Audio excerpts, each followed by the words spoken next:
अस्सलाम वालेकुम स्टूडेंट्स। तो हम लोगों ने लास्ट वीडियो में 4A एक्सरसाइज का बेसिक लेवल कंप्लीट किया था और आज हम लोग इंटरमीडिएट लेवल स्टार्ट करेंगे, जो कि स्टार्ट हो रहा है क्वेश्चन नंबर 10 से। क्वेश्चन नंबर 10 में हमारे पास गिवन है जो it is given that universal set जो है हमारे पास इंटीजर्स नंबर हैं 0 और 10 के दरमियान। ठीक है, तो 0 और 10 के दरमियान वाली वैल्यूज़ इंटीजर यूनिवर्सल सेट की होगी।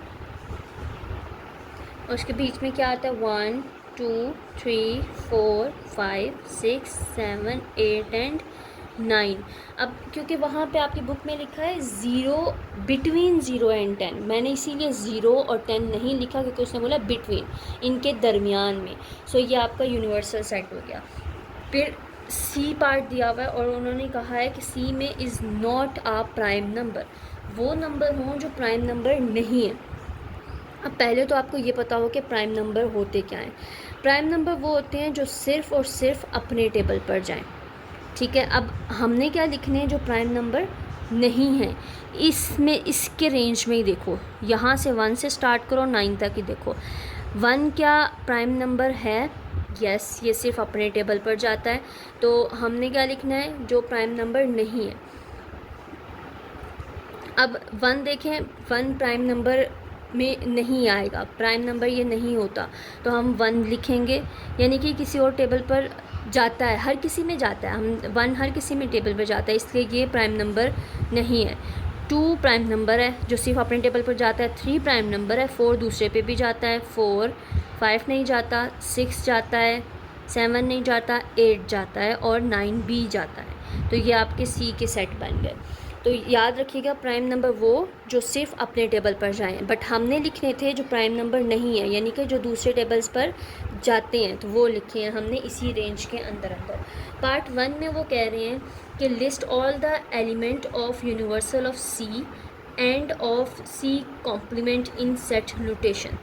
हमने ये सेट बना लिया, आप यही लिख सकते हो। हमने ये सेट यूनिवर्सल सेट है, ये आपके सी का है। बट उन्होंने एक और बोला है कि एंड ऑफ सी का कॉम्प्लीमेंट, इस कॉमे का मतलब क्या होता है? कॉम्प्लीमेंट। कॉम्प्लीमेंट मतलब इसका मतलब ये कि हमने क्या करना होता है? माइनस करना होता है। जो यूनिवर्सल सेट की वैल्यू है और सी की वैल्यू उसमें से माइनस कर देंगे, जो बाकी बचा वो आपका आंसर होता है।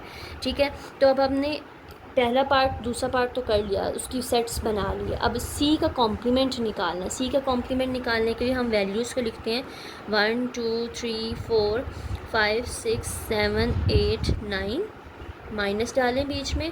सी क्या है? 1 4 6 8 एंड 9।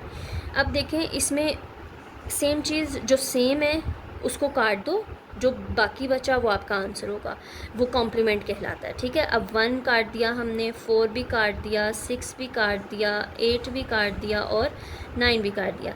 पीछे बचा 2 3 5 एंड 7। तो 2 3 5 और 7 जो है वो आपका सी का कॉम्प्लीमेंट आ जाएगा।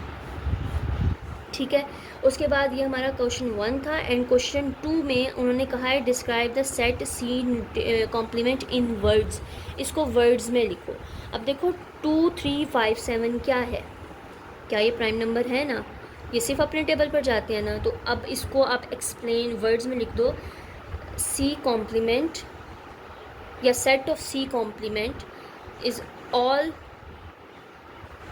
द नंबर्स, या ऑल आर प्राइम नंबर लिख दो, simple, all are prime number. ठीक है, बस सिंपल। इन्होंने एक्सप्लेनेशन नहीं मांगी तो हम सिंपल ये लिखेंगे C complement are prime number, बस। ठीक है, तो ये आपका क्वेश्चन नंबर 10 था। चलते हैं क्वेश्चन नंबर 11 की तरफ। क्वेश्चन नंबर 11 में क्या कह रहे हैं? It is given that universal is the universal set containing the first 10 letter of English alphabet। उन्होंने कहा है क्वेश्चन जो 11 है, यूनिवर्सल सेट में पहले 10 ABC के अल्फ़ाबेट्स जो हों वो आएंगे। A B C D E F G H I 1 2 3 4 5 6 7 8 9 J, 10 पूरे हो गए। 1 2 3 4 5 6 7 8 9 10, यस, ये आपका यूनिवर्सल सेट। मतलब उन्होंने कहा था कि आपने ए के जो यूनिवर्सल सेट है वो ABC के इंग्लिश अल्फ़ाबेट के पहले 10 लेटर लिखने हैं। उसके बाद उन्होंने कहा है जो आपने डी का सेट बनाना है उसमें आपने लिखने हैं कॉन्सोनेंट्स, मतलब इसी रेंज के अंदर कॉन्सोनेंट्स। कॉन्सोनेंट्स क्या होते हैं पहले तो आप ये समझो। यहाँ पे मैं लिख रही हूँ कॉन्सोनेंट्स, ठीक है। इसके हम सेट यहाँ नीचे लिख लेते हैं ताकि आपको पता चल जाए, ठीक है। बुक आप अपने सामने रखना क्योंकि मैं अभी लिख रही हूँ तो बुक में आपको यूँ दिखा नहीं सकती। तो अब कॉन्सोनेंट्स क्या हैं, जो वोवल्स होते हैं AEIOU, वो वोवल्स नंबर है, ठीक है। AEIOU को निकाल के बाकी जितनी भी ABC बची वो कहलाती है कॉन्सोनेंट्स, ठीक है। अब देखो AEI, these are the vowels. इनके अलावा बाकी जितनी भी ABC है वो आपके कॉन्सोनेंट्स होंगे, वो यानी कि वो D सेट आ जाएगा। BCDFGH और J is your set of D। तो ये हमने सेट बना लिए। उन्होंने पहले पार्ट में बोला है कि आपने सेट लिखने हैं, यूनिवर्सल सेट भी और D का भी और D नोटेशन का भी। ये जिस तरह हमने C नोटेशन निकाला था सेम D नोटेशन भी निकालना है। D नोटेशन उसका कॉम्प्लीमेंट। अब D का कॉम्प्लीमेंट कैसे निकालना है, हमें पता है कि जो यूनिवर्सल सेट में से D की वैल्यूज़ को हम माइनस कर देते हैं जो बचा।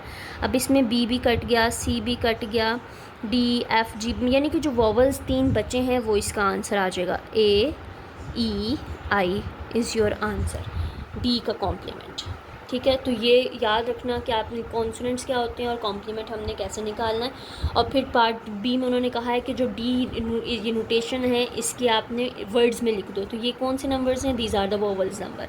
सो set D complement are vowels number, vowels number या अल्फ़ाबेट लिख लो, ठीक है। वोवल नंबर्स भी लिख सकते हो आप, अल्फ़ाबेट्स भी लिख सकते हो, ठीक है। Set D notation are vowels number या अल्फ़ाबेट। तो ये था आपका question number 11। Now move to the question number 12 part और जो 14 पार्ट है वो दोनों सेम ही हैं। तो मैं एक पार्ट 12 करवाऊँगी, 14 आप सेम टू सेम वैसे ही करोगे, दैन फिर डायरेक्ट मैं 15 एंड 16 पे जाऊँगी, ठीक है। तो हम पहले क्वेश्चन नंबर 11 कर लिया, अब हम 12 करते हैं। इट इज़ गिवन दैट हमारे पास E की जो वैल्यूज़ हैं, अगर आप लोग यहाँ पे मैं दिखाती हूँ आपको, ये E is an integers such, integers number हैं जो कि कहाँ से हो, O मतलब 0 से 20। और ये जो लाइन लगी है ये इसके नीचे एक लाइन लगी हुई, यानी कि 20 भी इसमें शामिल है। यानी हमने 0 से शुरू करना है और 20 तक वैल्यूज़ लिखनी है E की। F की हमारे पास पॉजिटिव मल्टीपल ऑफ 4, मतलब 4 का टेबल हो जो कि कहाँ तक है, 20 से लेस देन, मतलब 20 से छोटा छोटा, यानी 16 तक हमारी इसकी वैल्यूज़ जाएगी।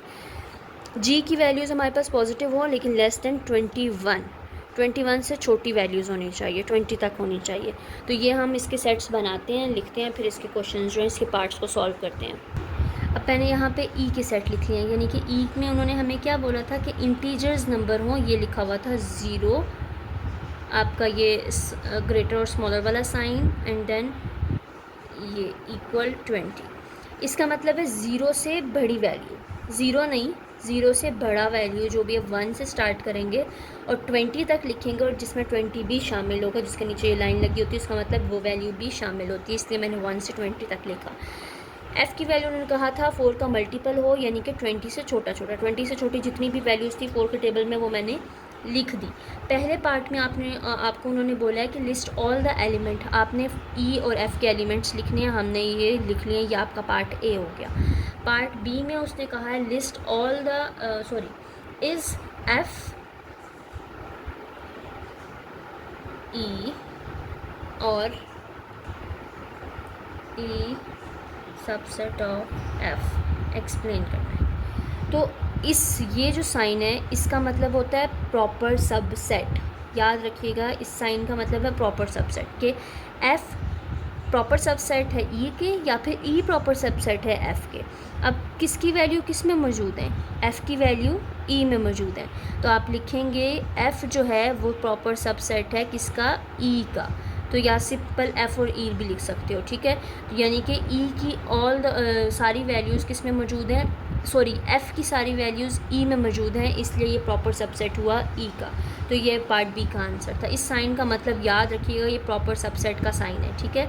List all the element of G. अब हमने जी की वैल्यूज़ लिखनी है। पार्ट सी में उसने कहा जी की वैल्यूज़ क्या थी, पॉजिटिव नंबर्स हों लेकिन 21 से सारी छोटी हों। मतलब 21 से जितने भी नंबर्स छोटे हैं वो सारे लिखने हैं। 1 की रेंज 1 2 3 से लेके 20 तक सारे एलिमेंट्स जो हैं वो आपकी जी के एलिमेंट्स बन जाएंगे। तो ये था इसका पार्ट।